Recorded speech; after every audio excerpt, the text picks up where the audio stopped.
Okay, so this is a quick video just to cover off and explain the blog post that I just wrote this a couple of minutes ago there called Our Company and Brands Explained. And this is a post that I've been meaning to write for a while because basically we kind of soft launched Chatify in March, and since then I got tons of messages along the lines of, is Pubble done, or what's the deal with the new gig, John?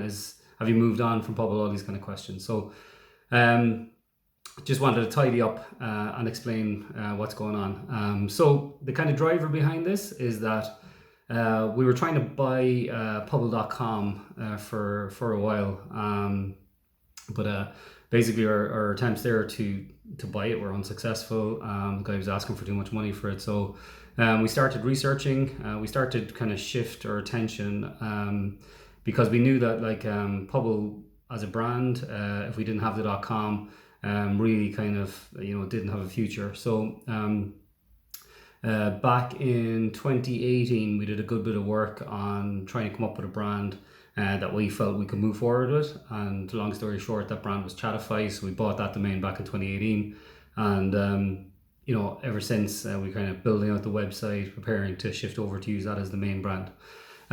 So that was kind of the driver behind it. So going forward, Chatify will be our main brand, and Pubble as a brand will kind of fade into the background. So in the blog post, I covered off kind of three things that are kind of noteworthy. One, the company behind, so Pubble SaaS Ireland Ltd is the name of the company, and that will still be the same company going forward. So Chatify is a brand or a product that's owned by Pubble SaaS Ireland Ltd, the company.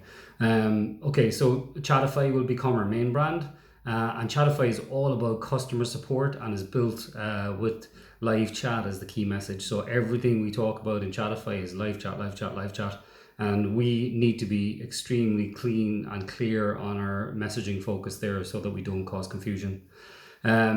So there's kind of two strands to what we've been doing in Pubble is kind of like spans two, I suppose, markets really. One is live chat or customer care, and the other one is events. So we do tons of events for like universities would typically use us for their student support, their inbound chats, all day, everyday chats, and also they'd use us then for like marketing events or international student events, whereby they've got a virtual open day, and students are on their website asking questions in a live Q&A setting. So they use us for both.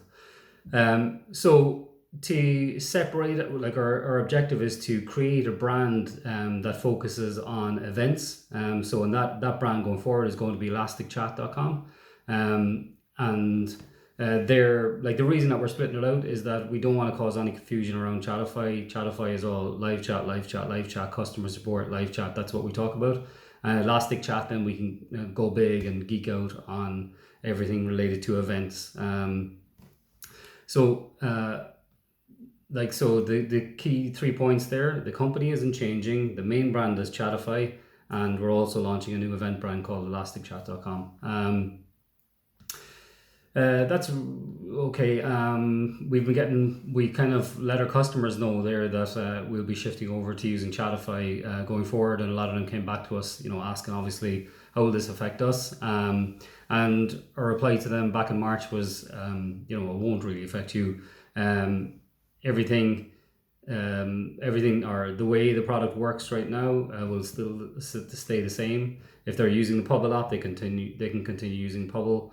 But the Pubble app will be replaced in the App Store and Google Play Store with Chatify, and Chatify will be the main app going forward then, so that even if they're using if they're using us for events, or if they're using us for customer care, all of that will still be managed. If they were using the Pubble app, they still do that. If they are upgrading the app and they move on to Chatify, it's just an updated version of the app, but Chatify will be the app going forward. In terms of billing, then people are asking questions about that. The pricing on Chatify is a little bit lower than on Pubble. We just kind of like wanted to tidy up the pricing. So we have a pricing now for events. We always have two, like if you look at the Pubble pricing page now, there's two sections. pricing for customer care and pricing for events, and that actually causes a lot of confusion because people want to run an event and they sign up with a customer care package, or we have to point out like that there's separate event pricing. So again, like that's part of the logic as well in terms of creating two different brands, two different websites, so that we can keep them really clean and have one pricing model on each.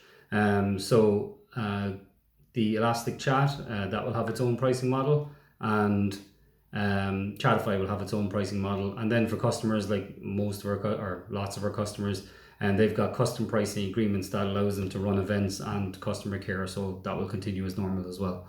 So that's it. The blog post there, I'd encourage you to give it a read. But they're the kind of main points in it. Elastic Chat is still we're still building the website on that, so there's nothing up.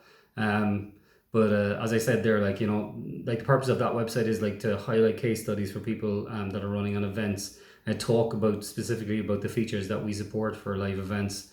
Highlight the apps, then like the live Q&A and live blogging apps, live commenting, live chat in terms of live group chat, and those kind of tools that we provide to people there for their events. So all of that will be showcased on Elastic Chat. And then the Chatify is all about live chat simplified. It's all about customer care. It's all about increasing conversions on your website, the stuff that you talk about really when you're kind of focusing on live chat. So that's my video overview of my latest blog post there, our company and brands explained. So thanks for watching.